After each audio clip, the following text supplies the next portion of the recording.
Kelompok ini termasuk kelompok yang jujur dan merekalah calon-calon penerima hidayahnya Allah.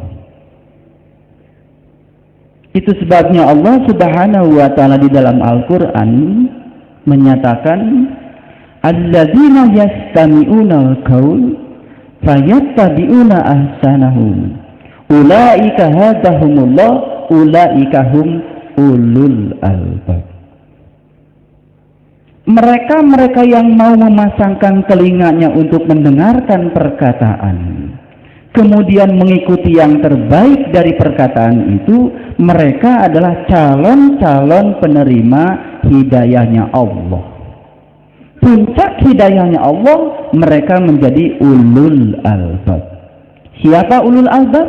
Alladzina yazkurunallah qiyaman wa qu'udan wa 'ala junubihim, yaitu orang yang selalu ingat kepada Allah dalam keadaan berdiri, duduk, dan berbaring. Mereka yang selalu ingat kepada Allah dalam keadaan berdiri, duduk, dan berbaring, maka mereka yang disebut dengan ahli hikmah. Yu'til hikmata may yasha wa may yu'til hikmata faqad utiya khairan katsir wa may yadhakkaru illa ulil albab. Ini menjadi tema pembicaraan kita dalam haul malam ini. Yu'til hikmata may yasha, Allah akan menganugerahkan hikmah kepada siapapun yang dikehendakinya. Wa may yu'til hikmata faqad utiya khairan katsira, dan mereka yang telah memperoleh hikmah sesungguhnya dia adalah pemenang yang besar. Wa may yadhakkaru illa ulil albab, dan tidak ada yang bisa mencapai itu kecuali mereka yang sudah mencapai ulil albab. Tapi ulil albab ini tidak akan bisa dicapai kalau dia belum mendapatkan hidayah. Hidayah tidak akan pernah bisa dicapai kalau dia belum bisa mengalahkan dirinya sendiri. Tidak ada yang berbahaya di luar kita, karena sesungguhnya yang paling berbahaya adalah ketidakmampuan kita mengendalikan diri kita sendiri. Maka Quran Sutra Al-Fatihah adalah Al-Baqarah, cerita tentang bagaimana kita memenggal keakuan kita, supaya kita yang asalnya tidak tahu dan kita tidak tahu bahwa kita tidak tahu, yang sering sok tahu berubah menjadi orang yang dia itu tidak tahu, tapi dia tahu bahwa dia tidak tahu. Ketika dia sadar bahwa sesungguhnya dia tidak tahu, kemudian dia tahu bahwa dia tidak tahu, puncaknya dia akan menjadi orang yang tahu dan dia tahu bahwa dia tahu. Ini yang kemudian disebut dengan ulama. Itu sebabnya Rasulullah SAW menyatakan al-ulama warasatul anbiya. Sesungguhnya yang namanya ulama, mereka yang telah menjadi para pewaris Nabi. Setiap para pewaris berarti berijazah. Setiap para pewaris berarti mendapatkan mandat untuk menjadi wasilah. Yang tidak mendapatkan mandat, jangan menyatakan diri sebagai ulama.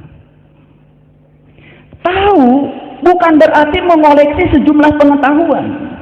Tahu bukan berarti mengoleksi sejumlah ayat di kepala kita. Tahu bukan berarti mengoleksi sejumlah hadis di kepala kita. Tapi tahu adalah merasakan dan mengalami.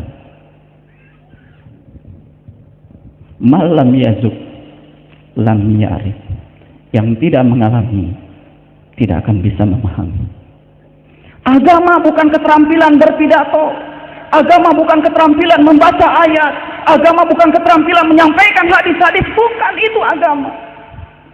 Agama adalah keterampilan merasakan kehadiran Allah di dalam diri kita. Bagaimana kita bisa merasakan kehadiran Allah kalau tidak pernah berkhalwat? Bagaimana bisa merasakan kehadiran Allah kalau kita belum bisa nol? Wala tamutuna illa wa antum muslimun. Janganlah kau mati sebelum engkau bisa menjadi seorang muslim.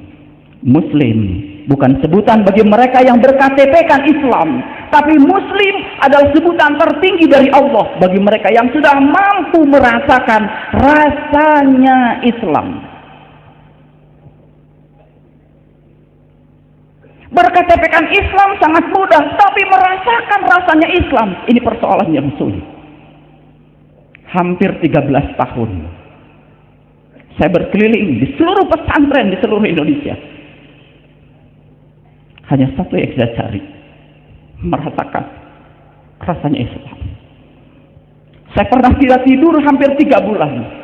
Apa yang menyebabkan saya tidak bisa tidur? Cuma satu, saya takut menghadapi kematian.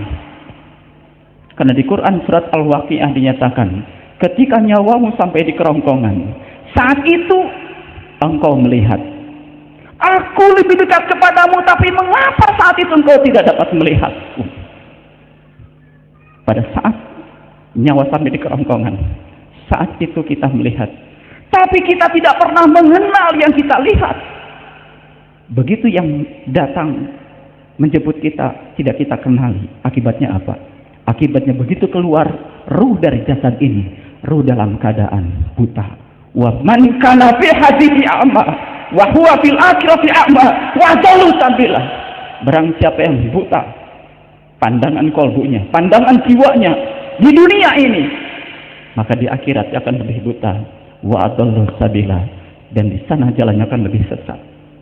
Sesat akibat dari tidak tahu jalan.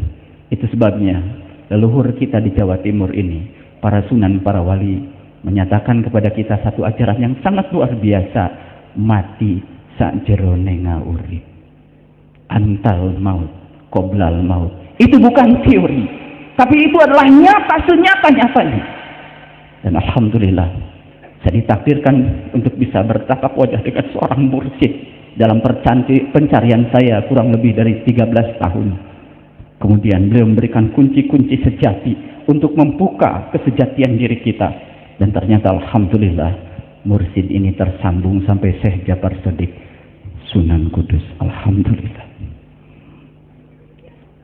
Saya sangat tidak berani menyatakan sesuatu yang saya sendiri tidak mengalaminya. Oleh karena itu, saya akan batasi untuk berbicara pada apa yang saya rasakan, yang saya alami sebagai satu pengalaman spiritual. Betul yang dikatakan oleh Gus Al-Fafi tadi, bahwa puncaknya thariqat adalah tajalli.